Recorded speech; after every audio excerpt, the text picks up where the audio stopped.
My name is Kerrie, and my goal is to inspire healing and meaning in all areas of life.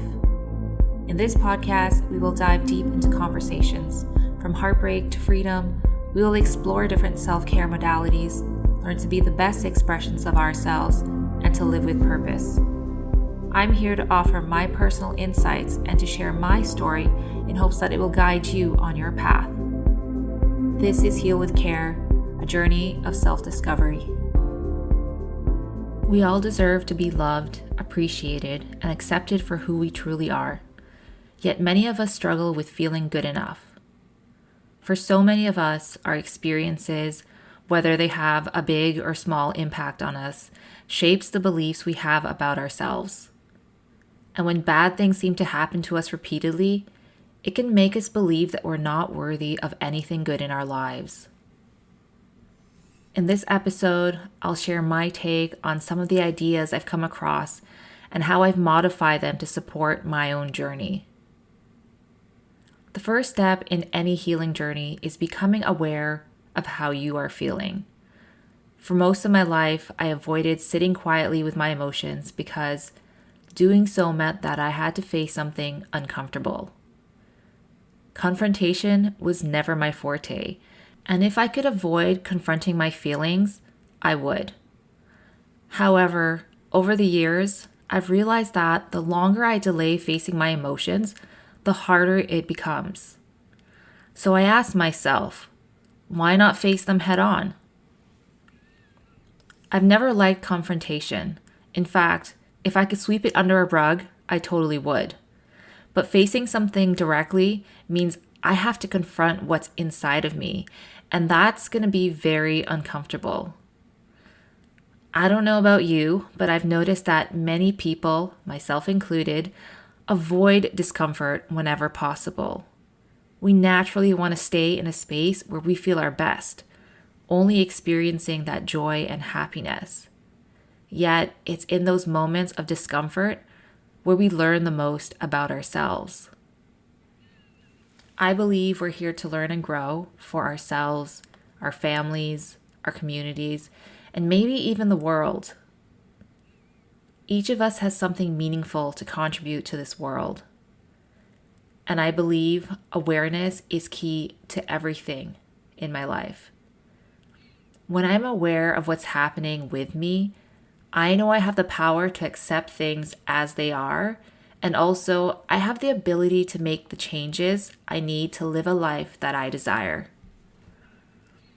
I believe we all deserve a good life. If you can dream it, you are worthy of it. Here's an example that I wanted to share. I struggled with low energy for a long time, and I couldn't understand why. Year after year, I went through medical tests, but everything always came back fine. At one point, I was told my iron was low. So yes, this made me feel like, yes, there was a reason. But even after restoring my iron levels back to normal, my energy remained low, which made me wonder what was actually wrong with me. I know I feel off, but the doctors can't find anything. After my spiritual awakening, or as Brene Brown likes to say, a massive breakdown, I began to understand just how deeply the external world was affecting me. When I was younger, I was told that I had an ugly voice and I sounded stupid. So I stopped wanting to express myself. When I was in high school, my teachers would compare me to my sisters, making me feel like I wasn't good enough. At work, I accepted being bullied and disrespected because I thought it was just part of life. I know the world isn't always fair, and many of us are in different situations where we have to make daily decisions that are right for us. For me, getting out of a job that was draining my energy was the best choice I can ever make for myself. Even though it was scary and I didn't know where I was going to end up, me saying no more was a clear message to the universe that I wasn't going to tolerate this anymore because I see the value in myself and I'm going to embrace the fact that I don't fit into these standard molds. I am so much more than that. And ever since then, the doors have opened to a whole new world of opportunities that I didn't even know were possible. I've often been told that healthy workplaces don't exist, that all companies are the same. But I never gave up hope. I believed that there had to be a place out there for me, even if I didn't know what that looked like. When I finally landed a job where I didn't have to pretend, where I felt fully supported and part of an incredible collaborative team, I was blown away. For years after landing that job, I've told all my friends that it's possible to find a company that is aligned with who you are, a place where you can wake up excited to go to work and be supported by a manager who truly sees your potential. A workplace where people genuinely care for you and will help you build your skills, to collaborate instead of compete. Sharing this possibility with my friends has shifted their perspective. Some have even changed their jobs to feel more authentic in environments where there's no competition, just people helping people. And it's been life-changing. It's incredible how a simple story from my own experience can inspire others to see what's possible. Watching my friends embrace themselves and their potential fills me with so much hope, not just for them, but for so many others out there. I truly believe there is a place where you can be yourself, where there's no masks, no performances, just you being you. With all that being said, before all of this insight, I didn't know that I had the power to be myself. I thought I had to fake it till I made it. My friends often come to me nervous about what they should say during interviews. And honestly, I'm not one to give advice, especially since I get nervous too. But I always tell them the same thing. Answer honestly. And if you don't know the answer, just say you don't know the answer. So many times we're told to respond a certain way, but in an interview, you should be having an honest conversation. Yes, you're being interviewed for a job to assess your skills and the potential for the role. But you're also interviewing the company to see if they're the right fit for you. I've noticed that my friends who answered honestly were often the ones who got the job. Their authenticity stood out, and their hiring manager appreciated that they weren't afraid to say, "I don't know." We can all have answers, but we don't have all the answers. And it's okay to say, "I don't know. I'll get back to you." Being able to speak up and be vulnerable takes guts, and that in itself makes an impression. I had read how our emotions can affect our physical health. After many therapy sessions, I began to unpack emotions that had built up throughout my whole life. As I worked through these layers, I started to feel lighter, calling back my energy and reconnecting with myself.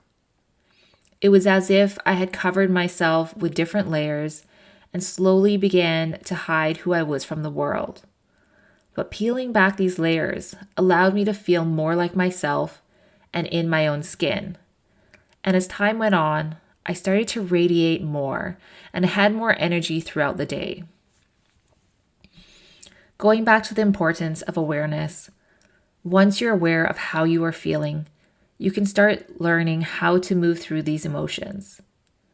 Now that I've learned to go through the emotions, I allow myself to sit with my feelings, knowing that it's okay.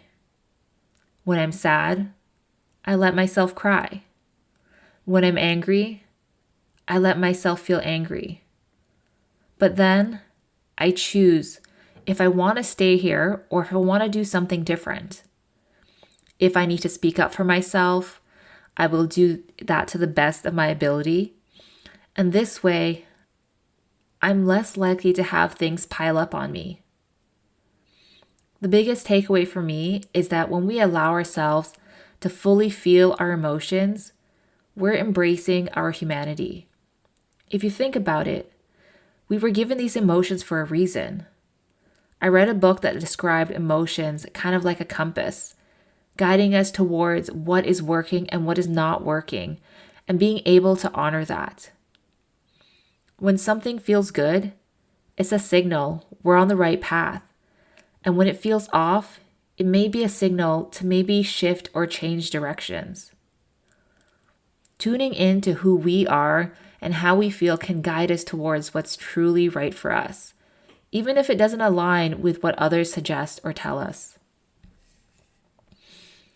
One thing I like to remember is that I'm a unique individual with unique needs. What feels right for me isn't necessarily going to be right for everyone else. It's important to take in information, but adapt it in a way that works for you. As I share my experience here, you'll see how I've taken bits and pieces from various sources and shaped them into something that truly resonates with me. I did this exercise over 5 years ago, and I didn't think it would have such an impact on me. First of all, I didn't realize how powerful words could be, how they can either lift you up or tear you down. I also didn't realize that in every situation, I had a choice, the choice to believe what I wanted in that moment. For example, when someone told me my voice was ugly, I chose to believe it. As a young teenager, I didn't know who I was or who I wanted to be. But in those moments, I felt embarrassed, ashamed, and unworthy and silenced. As a very sensitive child, I remember crying almost every day. My feelings were easily hurt, and I was often left alone to cry. To make matters worse, I was called a crybaby. Being upset and being made fun of at the same time kept me silent. And with no one there to help me process what I was feeling, I started to close up inside. I felt like there was no point in me speaking. I shut down completely from expressing myself to my family. And when I did express myself, it was with a few friends who I truly trusted, and there wasn't many of them. Looking back, if I'd known myself better, I could have chosen to disregard those words, but I was too young to understand this. Now that I'm older, I can say, I know who I am. I'm not going to let other people's opinions define who I am. Only I can define me. I carried all these emotions for years to the point where I didn't have any more self-esteem. As an adult, I put myself through different martial arts, and that helped me a bit. It gave me an outlet, and it helped me build some of my confidence back. One day, I decided to try this exercise. I was going to choose words to describe myself, words I wanted to believe, whether I felt they were true or not. I remember choosing phrases like, I am beautiful, I am confident, I am creative. It might sound silly, but at the time, I really didn't believe these things about myself. I had a long list of words, and I got up every morning, went in front of the mirror, looked myself in the eye, and I repeated these words over and over. I felt ridiculous and like a fraud. There was no way in hell I was any of these positive things. But as time went by, something magical happened. I started to feel like these statements were true. I noticed I started to see myself in a whole new light. I felt like I was walking taller. When I went out into the world, I felt more confident. I was living in a way where I felt completely different about myself. I realized how powerful words were that I came up with this idea to help me remind me how words can change my life. Every year before the new year, I would choose a word, something that I really wanted to work on for the next year. I would write down this powerful word and use it as the lock screen of my mobile phone. Every time I went to check the time on my phone, I would see it. And because my phone goes almost everywhere with me, I figured it was in the right spot. I would look there the most. So if you ever choose to do this exercise, you can basically put this word anywhere where you spend most of your time. I remember the first time I had done this, I wrote the words, "I am brave." I had chosen these words because I was shy. I wanted to be able to start interacting with others. It was also a way for me to bravely express how I'm feeling. These words could be applied to any area of my life, and being brave to take the next step, to do something I wouldn't normally do. I went from feeling like nothing and nobody to choosing to empower myself in these moments. What I uncovered over the past 7 years has truly changed me. I now see myself in a whole new light and feel more confident in who I am. We all have so much light to offer the world, and our unique perspectives only add to that. I didn't see my own worth or what I truly deserved, but there's something freeing in doing the work and reclaiming yourself. I often think back of my earliest memories, recalling the excitement and pure joy I felt before all of life's experiences shifted my senses of self. It's like rediscovering innocence, now layered with maturity and growth. Talking about this shows me how far I've come. If you decide to try any of these exercises, know that it can feel challenging at first, but be patient with yourself. I've heard it can take a month or more to form a new habit, so stick with it and see if you notice a shift. Personally, I return to this exercise whenever I feel out of alignment. It's a reminder that inner work is constant. There is no magic wand for overnight. It's a work in progress, and you have to want to make a change for yourself. Life will always present us with new challenges, but having these tools at hand helps us to be ready for whenever it comes our way. I hope hearing this reminds you that you are more than enough and truly worth so much in this world. Take whatever resonates with you from this episode and turn it into a tool for discovering who you truly are or who you aspire to be.